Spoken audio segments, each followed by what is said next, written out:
ఉద్వేగభరిత కథ. తేదీ మే 25, 2025 ఆదివారం ఉదయం 6 గంటలు.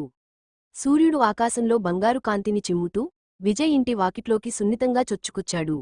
విజయ్ ఒక ఉత్సాహవంతమైన పర్యావరణ ఉద్యమకారుడు. ఈరోజు తన జీవితంలోనే అతిపెద్ద ఉపన్యాసం ఇవ్వబోతున్నాడు. మంచం మీద నుండి లేచిన విజయ్ బాత్రూంలోకి దూసుకెళ్లాడు. అక్కడ ఒక ముదురు నీలం రంగు ప్లాస్టిక్ బకెట్ అతన్ని చూసి నవ్వినట్టు కనిపించింది. దానిలో నీళ్లుని నింపి ప్లాస్టిక్ మగ్తో ముఖం కడుక్కున్నాడు. ఆహ్, ఈ చల్లని నీళ్లు అనుకుంటూ అతను తన ప్లాస్టిక్ టూత్బ్రష్ తీసుకుని దంతాలను ఉత్సాహంగా శుభ్రం చేసుకున్నాడు. పళ్ళు మెరిశాయి. తరువాత విజయ్ వంటగదిలోకి అడుగుపెట్టాడు. ప్లాస్టిక్ కంటైనర్ నుండి కాఫీ పొడి తీసి ప్లాస్టిక్ ఫిల్టర్లో కాఫీ తయారు చేసుకున్నాడు. కాఫీ సిప్ చేస్తూ అతను ఆలోచించాడు, ఈరోజు నా ఉపన్యాసం ప్రపంచాన్ని మార్చబోతోంది. కాని మొదట అతను కూరగాయలు కొనడానికి స్థానిక మార్కెట్కు వెళ్లాలని నిర్ణయించాడు.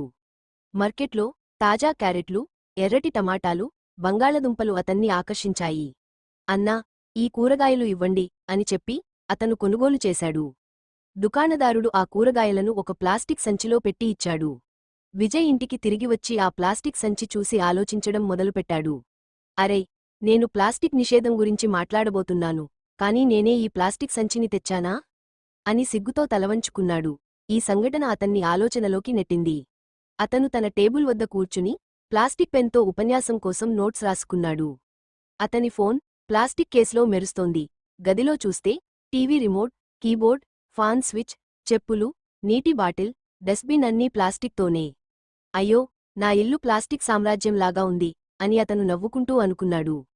తన పరిశోధనను గుర్తుచేసుకున్నాడు.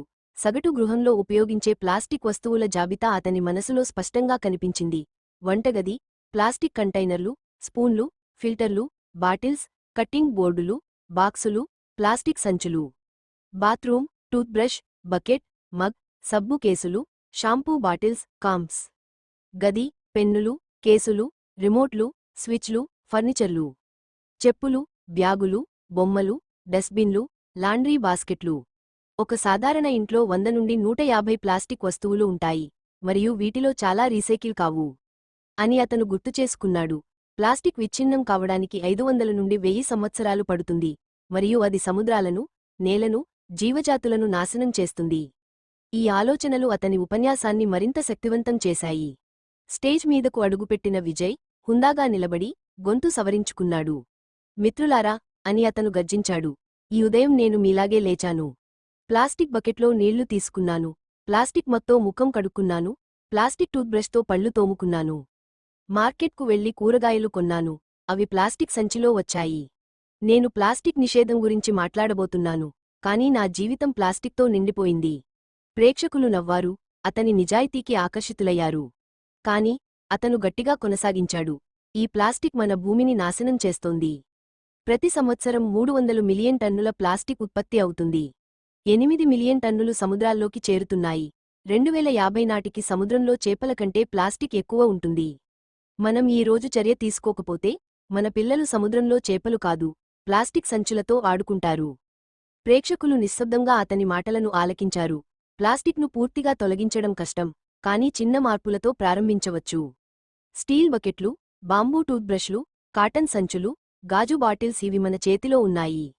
నేను ఈ రోజు నుండి మార్కెట్కు కాటన్ సంచి తీసుకెళ్తాను అని అతను ఉత్సాహంగా చెప్పాడు.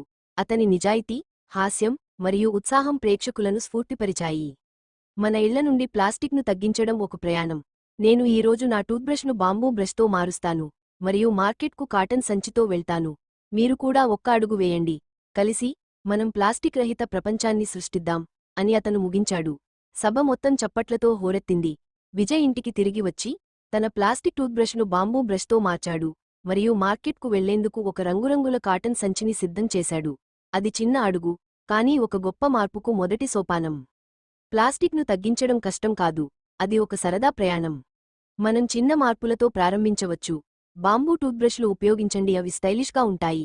స్టీల్ లేదా రాగి బకెట్లు, మగ్లు తీసుకోండి, అవి దీర్ఘకాలం ఉంటాయి, మీ ఇంటికి సాంప్రదాయ శోభను తెస్తాయి. మార్కెట్కు వెళ్తున్నప్పుడు కాటన్ లేదా జనపనార సంచులు తీసుకెళ్లండి, అవి మన స్థానిక కళాకారుల కళాఖండాలు. గాజు లేదా స్టీల్ కంటైనర్లలో ఆహారం నిల్వ చేయండి. చెక్క స్పూన్లతో వంట చేయండి. కాగితం పెన్నులతో రాయండి. ఈ చిన్న మార్పులు మన జీవితాన్ని అందంగా, ఆరోగ్యకరంగా చేస్తాయి.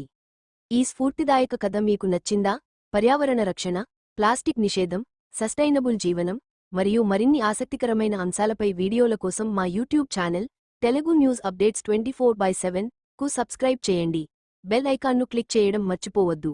తద్వారా మా కొత్త వీడియోలు మీకు వెంటనే అందుతాయి. మీ సపోర్ట్తో మనం కలిసి ప్లాస్టిక్ రహిత ప్రపంచం కోసం ఒక ఉద్యమాన్ని నడిపిద్దాం. లైక్, కామెంట్ మరియు షేర్ చేయడం ద్వారా ఈ సందేశాన్ని మరిన్ని మందికి చేరవేయండి. ఈ వీడియో పూర్తిగా చూసినందుకు ధన్యవాదాలు.